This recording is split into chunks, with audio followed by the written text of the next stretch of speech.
quand j'ai fini le cégep, j'hésitais beaucoup entre la scène puis la radio. Et je pense que notre prochain invité, c'est à cause de lui que j'ai choisi la radio. Stéphane Stage-Lacroix, ancien animateur de Radio X. Aujourd'hui, est-ce que je te présente comme étant un chanteur ou un musicien, Stage? Hey, je ne sais même plus c'est quoi mon titre dans la vie. Être humain qui fait toutes sortes d'affaires. L'être humain qui fait toutes sortes d'affaires, puis je serais bien déçu que tu commences pas ça avec un « Salut! » Salut! Comment ça va, Stage? Ça va bien, toi? Numéro Et Camille 1. aussi, Ça va super bien. Oui. Le prétexte était parfait pour te parler. En plus, ça va faire 25 ans Radio X cet hiver. Tu sais, tout est là vraiment pour qu'on passe un peu de temps ensemble. Quoi de neuf, Stage? Hey, écoute, Simonac, t'as-tu une semaine, t'as-tu ton show pendant une semaine non-stop 24 heures sur 24? Absolument, j'ai ça. Non, ben si tu veux, on va commencer par par le passage à Radio X, puis on va se rendre jusqu'à aujourd'hui. All right. T'es arrivé à Radio X parce que t'es animé à Radio X le 6 à 6 et le 6 à 6 extrême pendant combien de temps, hein? D'animer le show comme tel pendant 3-4 ans, à peu près 97 jusqu'à 2000. Ouais. Quand je suis arrivé à Choix, moi, c'était en février 96. M'a toujours me rappelé. Moi, je suis un peu le... Comment ça s'appelait le bonhomme là de Trois-Rivières là qui avait plein de statistiques sportives là, comme un... Ouais, c'est ça, Jerry Rochon. Ouais. Fait que j'étais un peu Jerry Rochon, moi, dans mes dates. Fait que je pense que c'était le 18 février 96 que je suis arrivé à Choix. Oh, tabarnouche. Pas lourd de même aussi, un peu, hein? Oh, oui. Un genre de Rain Man, ouais. C'est ça. Fait que quand je suis arrivé, moi, c'était pour faire de la production. C'est ce que je faisais dans la vie avant, moi, dans les différentes stations de radio où j'ai travaillé. J'étais un producteur. Je parlais pas en ondes, moi. C'était pas du tout mon ambition dans la vie d'être un animateur. Pour la simple et bonne raison que j'étais pas à l'aise là-dedans et je trouvais que j'avais une voix poche pour être un animateur. J'étais encore dans la vieille pensée qu'un animateur de radio doit avoir une voix super grave, les mufflers qu'on appelait dans le temps. Mm-hmm. Puis, fait que moi, c'était hors de question. Moi, j'étais dans des affaires un peu humoristiques, là, des sketchs, des patentes, mais surtout de la prod, des jingles, des montages, des tracks, des trames, de la musique. J'aimais ça au bout. Fait que j'étais un maniaque de studio. Je pouvais passer mes nuits là-dedans, monter des affaires. En 96, la production, ça se faisait pas comme on le fait aujourd'hui avec Audition. Là. Tu devais... Écoute, quand je suis arrivé dans la transition, c'est-à-dire que moi, ça faisait 2 ans que je faisais plus de radio, j'étais à Montréal, j'étais dans un no man's land là où j'avais gagné les auditions nationales juste pour rire. Je pensais que je voulais être humoriste. Finalement, je savais pas comment ça marchait, j'avais pas de gérant pour rien, fait que j'ai laissé tomber. Et Choix à Québec avait besoin à un moment donné d'un nouveau producteur pour l'image sonore, des trucs de même de soir. Tu sais, c'était modeste comme emploi, mais moi, je m'ennuyais de la radio, ça me tentait de recommencer. Dan Caron, à l'époque, qui était directeur des programmes et que j'avais déjà côtoyé auparavant au 93 puis à CFX à Chicoutimi, m'appelle puis il dit « Stage, ouais, t'es-tu... parce que le surnom Stage, ça fait longtemps qu'il existe puis il est encore là. Fait que Stage, qu'est-ce que tu fais? Travailles-tu? Ouais, t'as-tu venir à Choix à Québec? Ouais, il faudrait que je déménage là. Ouais, c'est ça, besoin d'un producteur. OK. Fait que je suis allé.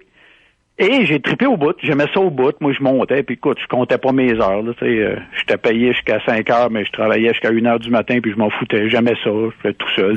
C'est encore de même. La culture c'est encore comme ça. Hein. Ben, je pense, heureusement, d'après ce que j'entends, j'ai encore bien des plugs dans le monde de la radio quand même si je suis plus activement présent là, dans le milieu.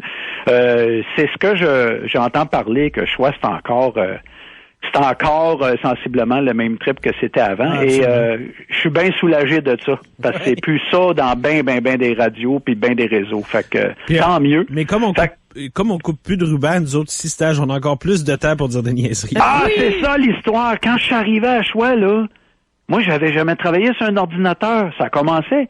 Fait que moi, j'arrive avec mes bobines. Puis il y avait encore un tape à ruban avec des lames à splicer puis tout ça.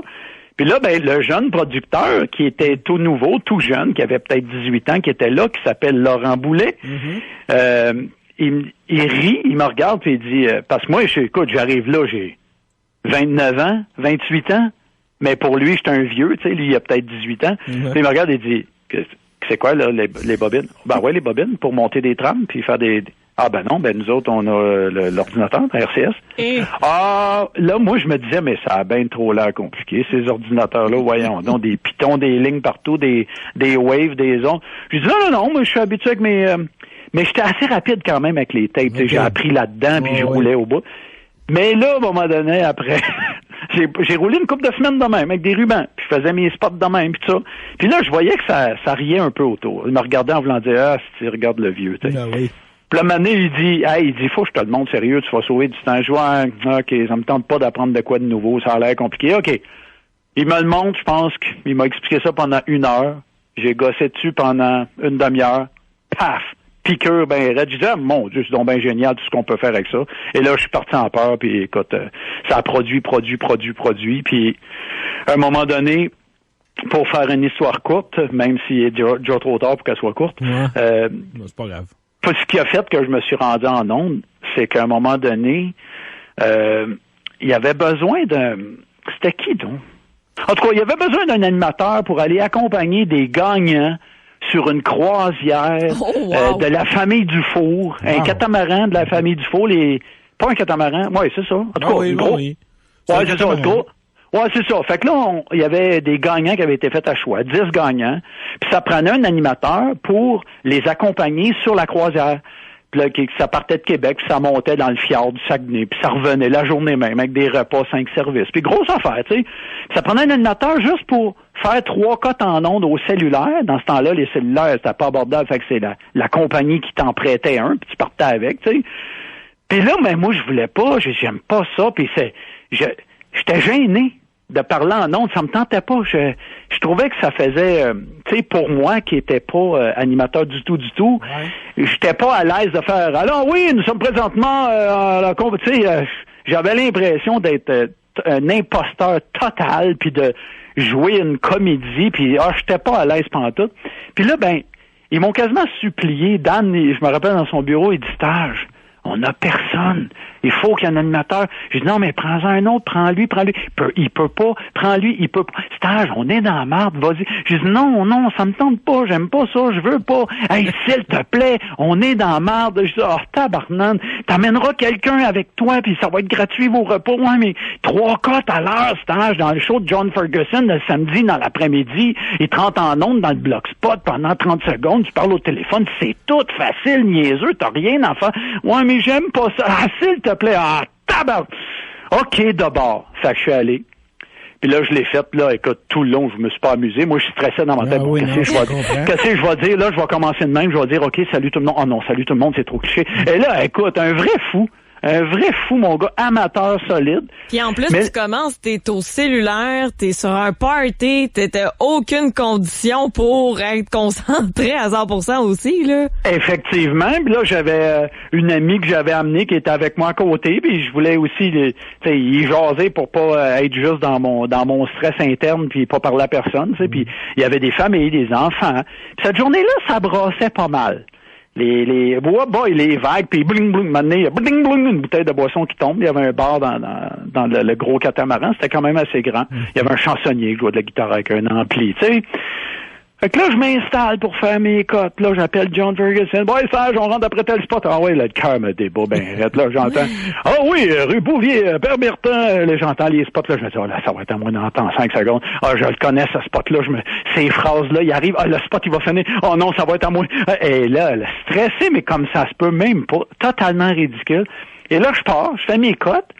Mais je peux pas m'empêcher, pendant que je fais mes cotes, je me dis, j'ai l'air trop sérieux, ça fait pas avec moi, c'est cave, et je peux pas m'empêcher de glisser 2-3 niaiseries, et je suis pas capable de finir en disant, ici Stéphane Stage-Lacroix pour Choix à Radio X. Je suis pas capable de finir de même. Ça fait pas. Vierge. Ouais, fait que là, moi, je finis en, je sais pas ce qui m'a passé par la tête, une bulle probablement, j'en ai souvent, puis j'imite un jingle avec ma bouche. Tu sais, je fais ici Stéphane Stage-Lacroix pour Choix 98.1 Radio X. Fait que je finis de même dans le téléphone. Tu sais, puis je fais mes 3 cas. Mais là, écoute, j'ouvre une parenthèse, là. J'imagine John Ferguson en face de la console. Salut, vas-y, mais c'est qui, ça, ce nom-là, tu sais, comme plein de monde, tu sais, c'est pas grave. Pas grave, trop tard, c'est fait, tu sais. Et là, je suis sur le catamaran, puis là, ben, Je fais mes cotes, mais plus ça va, plus ça brasse. Puis là, ça brasse vraiment, là. Puis là, ouais, puis il y a un petit garçon qui est malade. Puis là, tabarouette, il y a du monde qui ont mal au cœur. Puis là, j'ose pas en parler en ondes d'un reportage parce que il y a des familles des gagnants que j'accompagne qui écoutent la radio. Fait que je veux pas les inquiéter. Fait que je reste pro. Puis oui, ça brasse beaucoup aujourd'hui, mais on a quand même du plaisir catamaran. Et là, à un moment donné, je finis mes cotes. Et là, une grosse vague, là. Paf! Le bateau plante d'une vague. On est enseveli au complet. Je vois plus rien. Toutes les fenêtres, c'est bleu foncé. On est en dessous de l'eau. Il y a de l'eau qui rentre d'un crack de porte. Et là, t'entends le moteur du bateau faire... Tout arrête. Puis là, on flotte. On voit rien que le ciel. On voit rien qu'en dessous de l'eau. On voit rien que le ciel. Et là, il y a du monde qui crie, il y a quelqu'un qui vomit, le chansonnier, son ampli est tombé, les bouteilles du bar sont tombées à terre. Là, je fais comme, c'est quoi ça? Le cœur me débat. Là, je demande à une agent de bar qui est là. Je dis, ça, c'est pas normal, ça. Elle a dit, oui, c'est normal, faites-vous-en pas, mais elle est verte. Fait que je me dis, s'il se passe de quoi? Et là, je regarde dehors, les canaux de sauvetage sont tous sortis. Là, je fais comme, Et là, je m'informe, je dis, non, regarde, là, c'est parce que, non, mais écoute, ça va bien. Là, je m'en vais pogner quelqu'un qui travaille là. Puis là, je me dis, je vais toujours bien me servir du fait que je travaille d'une radio, là, oui. Regarde, je travaille à Choix, j'accompagne des gagnants, là, je veux savoir ce qui se passe, c'est quoi qui se passe, là, tu sais. OK, ben là, écoute, le choc a été trop gros, on a pogné une grosse vague, puis là, ça a fait, il y a un mécanisme automatique qui fait sortir les canaux de sauvetage, mais il dit là, les canaux de sauvetage sont reliés à des gros câbles qui sont toujours attachés au bateau. Mais là, les câbles, ils tirent tellement qu'ils sont en train de briser toutes les barrières qu'il y a autour du catamaran. Fait qu'on vient de les couper pour laisser les canaux s'en aller. Je dis, OK, fait que là, il n'y a plus de canaux de sauvetage. Il dit, ouais, fait que vu que c'est illégal, on est obligé d'accoster. Fait que là, on est proche de l'île aux Coudes, on va arrêter là. À l'île aux Coudes, il y a l'hôtel Cap-aux-Pierres qui appartient aussi à la famille Dufour. Fait qu'on va faire débarquer le monde là, on va lui donner une soupe gratis, puis on va les essuyer, puis on va retourner en autobus d'école à Québec. Ah, super. Fait que c'est ça qui est arrivé. C'est de même que tu as commencé à faire de la radio. C'est de même que j'ai commencé, puis quand je suis revenu chez nous le soir, tout mouillé, ben tard, je dit, on a une méchante journée complètement hors de l'ordinaire. J'écoute la TV. Alors oui, TVA Nouvelle, on a appris aujourd'hui, il y a eu un déluge au Saguenay, les maisons ont été emportées. C'était la journée du déluge, j'étais dans le fjord. Okay. Et voilà, c'était moi. Fermez la parenthèse. Donc, ça fait 25 ans presque jour pour jour. Ouais, c'est ça. Puis là, je suis revenu le lundi matin de ma fin de semaine. Puis quand je suis rentré à 9h, Dan Caron, stage, viens ici. Là, j'ai dit, bon, qu'est-ce que j'ai fait encore? C'était quand même un personnage, Dan, imposant. Fait que, il dit, là, on a eu plein d'appels suite à tes reportages en fin de semaine. Là, moi, je pensais que c'était des plaintes. Ah oui. Mais finalement, c'était des gens qui avaient trouvé ça drôle puis qui disaient, c'est qui, lui? Comment ça qu'on l'entend pas plus? Alors, il me demande, ça te tente-tu d'animer le 6 à 6? Puis c'était quelqu'un d'autre qui l'animait dans ce temps-là. Puis là, j'ai dit, non, ça me tente pas. Non, t'es bien calme, comment ça te tente pas? N'importe quel animateur dirait oui. Ben oui. Je dis, non, moi, ça me tente pas, je veux pas être animateur. Mais voyons, Stanley, il comprenait pas. Là, j'y explique, ça me tente pas de parler comme ça, tout ça. Fait que là, il dit, je veux pas que tu parles de même. Je dis, comment tu veux que je parle? Il dit, parle comme tu veux, fais ce que tu veux. Et c'est là, cette phrase-là, fais ce que tu veux. C'est là, dans mon cerveau, il y a un déclic, j'ai fait, faire ce que je veux. OK, fait que je peux laisser libre cours à mon imagination, ma créativité, mes tripes de producteur, de chansons, de n'importe quoi qui me passe par la tête. Faire ce que je veux. Oui, mais tu sais, dans les limites du raisonnable. Oui, je comprends. Puis, OK, bon, on va essayer. Et voilà, le 6 à 6 a commencé là, début 97. Puis, en plus, dans ce temps-là, il n'y avait pas de Spotify, il n'y avait pas de YouTube. Les gens, s'ils voulaient entendre la grosse chanson de la journée, ils t'écoutaient Stage. Ouais. Il y avait un paquet de monde qui était là. Eux autres, ce qu'ils voulaient, c'était entendre la musique. Puis, puis tout était la façon de la présenter, cette musique-là, j'étais conscient qu'à un moment donné, c'est redondant au niveau musical parce que les 6 tunes les plus demandées de la journée, ça se peut que pendant un mois, ça soit les 6 mêmes qui reviennent à tous les jours, tu sais. Fait que moi, je veux pas dire au numéro 6, Metallica, au numéro 5, Collective Soul. Tu sais, fait que si la même tune, je la joue tous les jours, je veux trouver une façon différente de la présenter à tous les jours. Fait que moi, je me suis mis de la pression comme ça se peut pas. Je me suis donné une mission de présenter ça de façon originale tout le temps. Fait qu'écoute, je travaillais tous les soirs, mais j'aimais ça. J'imagine. Puis en même temps, c'est la meilleure plateforme parce que oui, il y a de la musique, puis c'était une émission d'une demi-heure. Donc toi, tu pouvais vraiment tester un paquet d'affaires. Ça devait être un super beau laboratoire. Complètement. Puis tu sais, avec là, j'étais devenu assez hot assez rapidement avec les machines aussi. Le système informatique qui s'appelait RCS, qui était conçu pour des stations de radio à l'époque, je l'avais catché assez vite. Là. Fait que là, j'ai observé les possibilités. Ah, OK, tu peux parler, mettre un bout que tu as enregistré dans l'après-midi avant, tu parles, puis là, tu redeviens live là, puis là, t'envoies ça, puis là, tu mets... Tu sais, là, fait que là, j'ai exploré énormément là, la pieuvre à l'œuvre avec tous les pitons en même temps.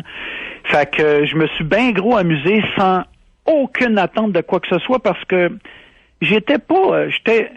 comment je pourrais dire? J'étais très naïf, moi. J'étais très bonasse. J'étais très, je m'amuse. Un petit garçon qui s'amuse avec tout ça. Puis, il y avait pas en dedans de moi, il y avait pas la fibre, OK, stratégiquement, je vais essayer d'obtenir des BBM, des résultats, puis ensuite pouvoir négocier. Il y a rien, 0-0, là. Facile, tu sais. À l'époque, moi, j'étais un auditeur. J'étais un flow.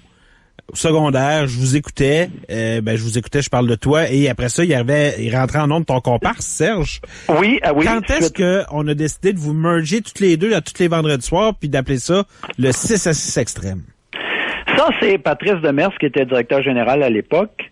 Il nous regardait aller, il écoutait ça. Puis là, le 6 à 6 fait peut-être, je sais plus, des mois ou un an que ça roule, puis le show est devenu numéro 1. À ma grande surprise, une émission d'une demi-heure numéro 1, voyons donc. Pour vrai, ah oui, à cette heure-là, tu sais. Fait que, coudonc, puis là, à un moment donné, écoute, on va l'allonger. On va le faire durer 1 heure, ton show, puis ça va s'appeler 6 à 6 quand même, mais ça va être 12 tonnes au lieu de 6. OK. Fait que là, c'était de 6 à 7. Puis là, à un moment donné, les gars nous voyaient aller dans la vie de tous les jours, en dehors des ondes, puis Serge Trudel et moi, on était des grands chums, on niaisait ensemble, on avait du fun, j'allais chez eux, venait chez nous, on avait bien du fun, fait qu'ils voyaient qu'on était des bons chums, qu'on avait une belle complicité, fait qu'il s'est dit, pourquoi pas les mettre ensemble? Et c'est Patrice qui a eu l'idée. Est-ce que vous l'avez échappé dès le premier vendredi ou ça a pris 2-3 vendredis avant? Ça a pris du temps, ça a pris du temps. Écoute, le premier show, je me rappelle, c'est quoi le nom du bar? Un petit bar sur la rue Saint-Jean, c'était tout petit. Il y avait personne. Cachemire? Oui, le Cachemire, drette ça. Hey, t'es hot? Pas pire. T'es connais pas mal, Dan, hein? J'ai eu une période de bar. C'est beau. Wow. Fait qu'on est au Cachemire. Disons, on n'est pas habitué, on ne sait pas trop, là. Je pense que c'était une première pour tout le monde, hein. Fait que c'était un beau laboratoire. Les géos avec des jackets lettrés dans le dos, puis des banderoles partout, puis les bannières, puis le camion parké sur le bord de la rue pour de la promo, puis grosse affaire, tu sais. Mais on arrive là, puis une table en avant sur une scène, il y a le stage où les bands jouent d'habitude. On est là, puis...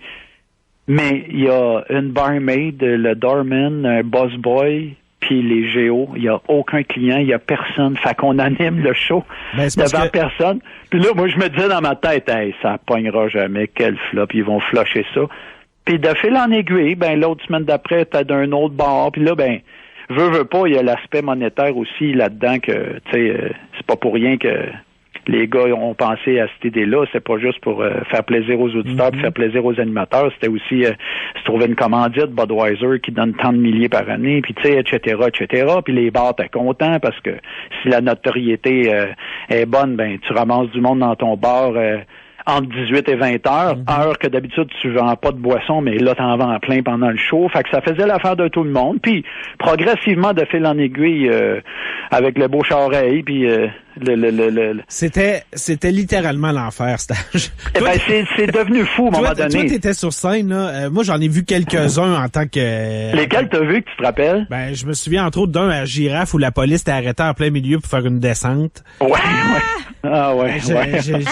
Ah oui, c'était... Il y en a un autre qu'on avait sur le quartier, je me souviens plus du nom du bar. Il y a eu quelques parties assez mémorables. La relève aussi. Écoute, vous faisiez la tournée des bars. Les pubs aussi qui venaient avec. Je suis incapable d'entendre la tune Choc de Monkey de Peter Gabriel sans penser aux pubs que vous faisiez à l'époque du 6 à 6 extrême. Ah, pour vrai? Ah, ça, c'est... ça, on faisait des pubs pour promouvoir ça, puis tu sais, les gars disaient... ouais, pour la pub, je ne sais pas si au tout début, c'était les pubs montés par le producteur commercial qui faisait toutes les autres pubs. Je le sais plus. Ou si directement, ils ont dit, toi, t'es producteur, fais-la ta pub. Puis j'ai fait OK.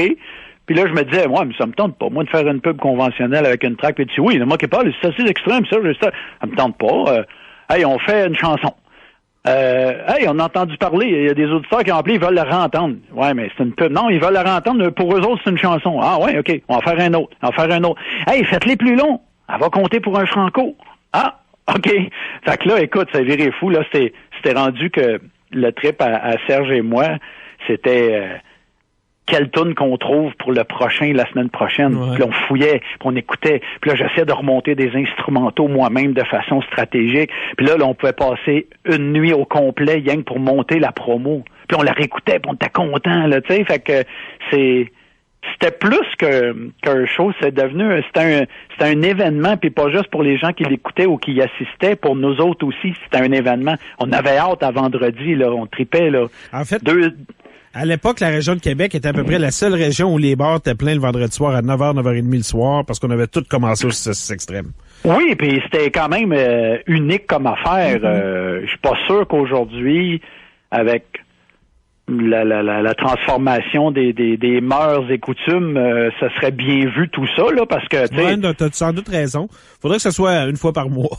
Non, mais c'est pas rien que ça, c'est qu'on était jeunes et innocents, tu sais, on disait des conneries, on disait, tu sais, hey, on en boit une, ouais, calme, ouais, bois, en ondes, tu sais, c'est des affaires qu'aujourd'hui, ça serait, hey, incitation à ceci, à cela, ça marcherait pas. Ouais, t'as sans doute raison. J'imagine. Puis il y avait des stuns, faisiez participer les spectateurs aussi. Non, pour vrai, c'était vraiment un super show. Il y avait de l'animation également sur place, puis c'était tout le temps plein.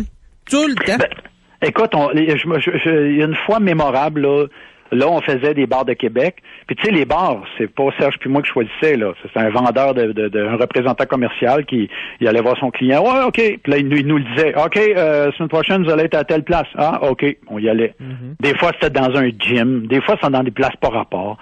Dans un festival. Dans les coulisses d'une pièce de théâtre. C'est n'importe quoi. Au début. Parce qu'eux autres, il fallait qu'ils vendent. Cette semaine, on n'a pas de bar, on trouve une autre place. Let's go. T'sais. Je comprenais. Mm-hmm. Mais en même temps, il y a eu quelques ratés, mais pour nous qui sont mémorables. Puis quand je revois Serge, parce qu'on est resté en lien, on rit nous autres. Écoute, on se rappelle toutes sortes d'affaires, puis on rit bien raide. On a encore exactement la même chimie qu'avant, puis on rit autant. Là, c'est juste que c'est plus en ondes. Là. Mais je vais toujours me rappeler une fois, la première fois qu'on est sorti de Québec, là, pour aller à l'extérieur, c'était à Lévis, la Boulatec. Oui. Oh. Puis là, c'est la première fois qu'on allait à Lévis. Fait que on sait même pas trop c'est où. Je suis dans le char avec Serge, c'est lui qui conduit avec son char. On est en retard, on est un peu perdu. Puis là, ben Serge, il fait de l'anxiété, il se frotte la poitrine, puis moi je digère pas bien. Puis il est 6h moins 2, on écoute choix en ondes dans le char et on entend le bloc spot qui commence. Après la pause, ne manquez pas, Serge et Sage, le 6 extrême, on dirait que la Boulatec à Lévis, on n'est même pas rendu, on est perdu. Il y a une voyons, Chris, c'est où, voyons, c'est pas. Et là, je suis même, mais maudite merde qu'on est. Ça n'a même pas de bon sens. Et là, on arrive à la place, et là, on n'est pas sûr que c'est là parce qu'on voit une grande file de personnes et c'est l'hiver, fait moins 30 en passant. Il y a à peu près 200 personnes dans un line-up dans le parking dehors. Là, je dis... À 6h? Ouais.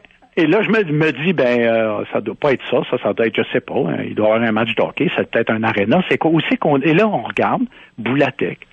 On est là. Et là, on allume. Ils sont tous là pour notre show. Et là, Serge devient encore plus nerveux. Il dit, voyons, faudrait bien que quelqu'un lui dise, que c'est pas Paul McCartney, là, c'est rien que nous autres, là. J'ai dit, oui, mais, il est frustré. Puis là, je suis comme, hey, calme-toi, là, va te parker, là. Wow.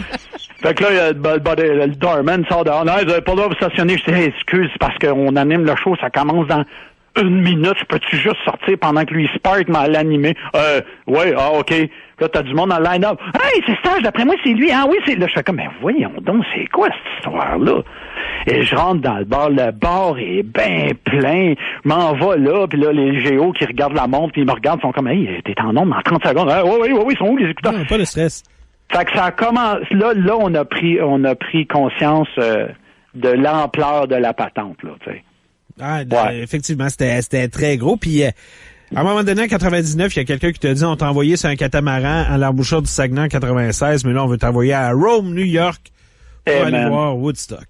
Et voilà, c'est là qu'on est rendu. Ça ressemblait à quoi, cette fin de semaine-là? T'en souviens-tu? Oui, je me souviens très bien parce que non, mais je peux te dire que j'ai pas bu une goutte d'alcool cette fin de semaine-là, puis quand j'y repense, là, ce souvenir-là, pour moi, j'ai eu aucun plaisir. J'étais en mode survie pendant 3 jours. C'était ça. OK. Ah, tant que ça, t'avais hâte de revenir. Oui, complètement. C'était épeurant là-bas, là. Moi, j'étais avec Julie Bélanger et Denis Gravel. Oui. Julie, on était un couple dans ce temps-là. C'était ma blonde. Puis, tu sais, j'avais 30 ans. Julie en avait 23. Tu sais, c'était comme... Elle avait 23 ans, toi 30, mais déjà était plus mature que toi? Elle a toujours été plus mature que moi. Écoute, je rencontre des gens de 15 ans qui sont plus matures que moi, là. Hein? Mais donc, pas les données, là. On parle de Woodstock. Un week-end de survie? Eh ben, écoute, ça commençait, on montait là en autobus, puis je ne sais plus si c'était des gagnants de choix qui avaient gagné leur accès ou ben non, qui avaient acheté puis ils payaient. Je pense qu'ils avaient acheté.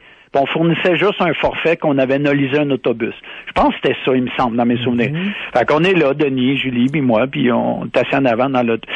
Mais il y a du monde là dans l'autobus, là, en tout cas, je n'aimerais pas de qualificatif, mais il allume des joints, puis ça sent le pot partout. Puis là, on fait comme, hey, on s'en va aux douanes, on arrive aux douanes, le douanier, s'il rentre dans le bus, ça sent le pot, c'est fini, on est reviré de bord, ou ben non.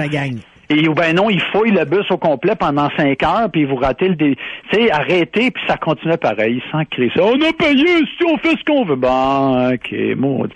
Fait que ça commençait de même, là, tu sais, puis là, j'étais assis, puis Julie qui me regarde découragé, puis il fait faux, puis là, m'amener, patouing, j'ai reçu de quoi ça à la tête. Quelqu'un m'avait lancé un serpent en caoutchouc avec la tête coupée, j'avais reçu ça, puis là, ça riait. Ça commençait chaotique, là, un peu.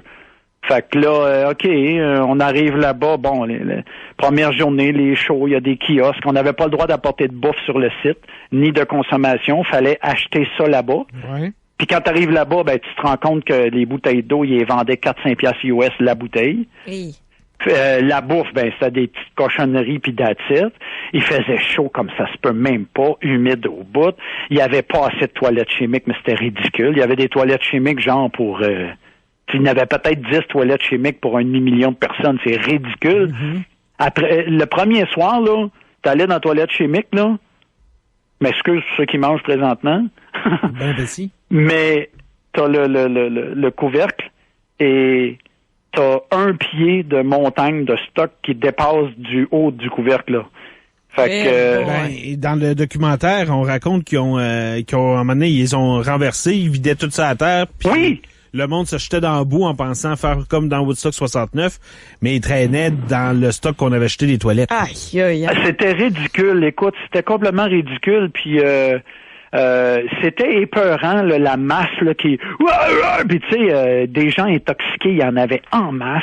Puis tu sais... Le cliché, des gars plein de tatous, tout musclés, qui se fessent dedans, puis qui se bûchent, puis des batailles, puis du body surfing, puis il y a eu des viols, il y a eu plein d'affaires.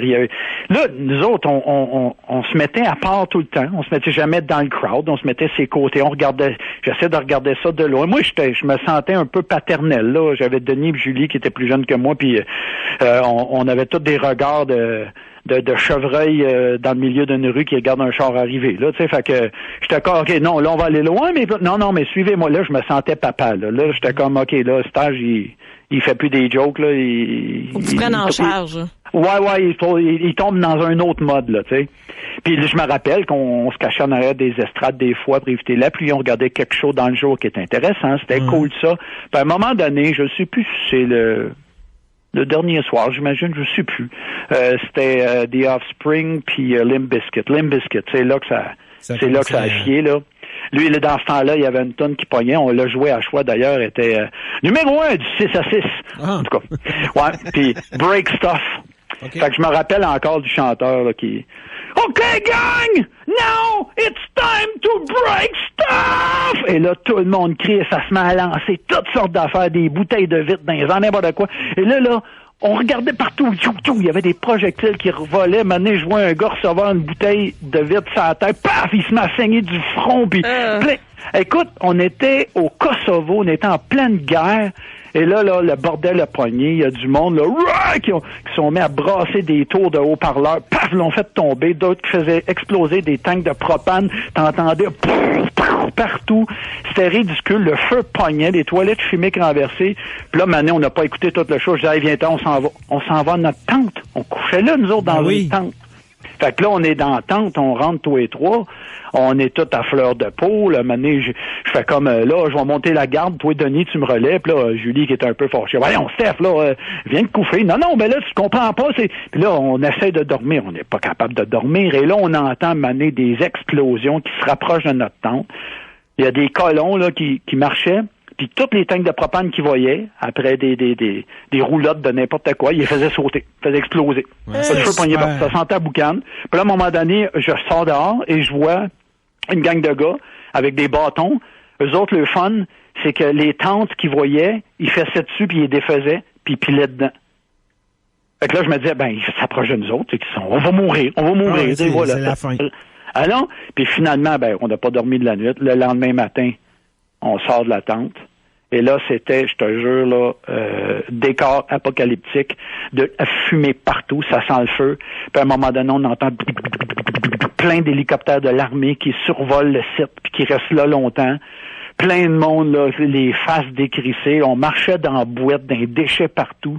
Ça puait. Fait que là, fallait retrouver l'autobus, fallait retrouver les gagnants. Il y en a un qui s'est jamais présenté. On a su plus tard qu'il est parti chez... Vous êtes revenu, vous avez laissé un gagnant sur place, là? Dans mes souvenirs, il avait réussi à nous dire qu'il y avait un de ses chums qui restait au Vermont ou dans le Maine, puis qui était venu le rejoindre, puis il s'en allait chez eux, fait qu'il revenait pas. Il avait réussi à nous le dire, mais ça a pris du temps avant qu'on l'apprenne. OK, je comprends. Fait qu'on attendait, puis on attendait.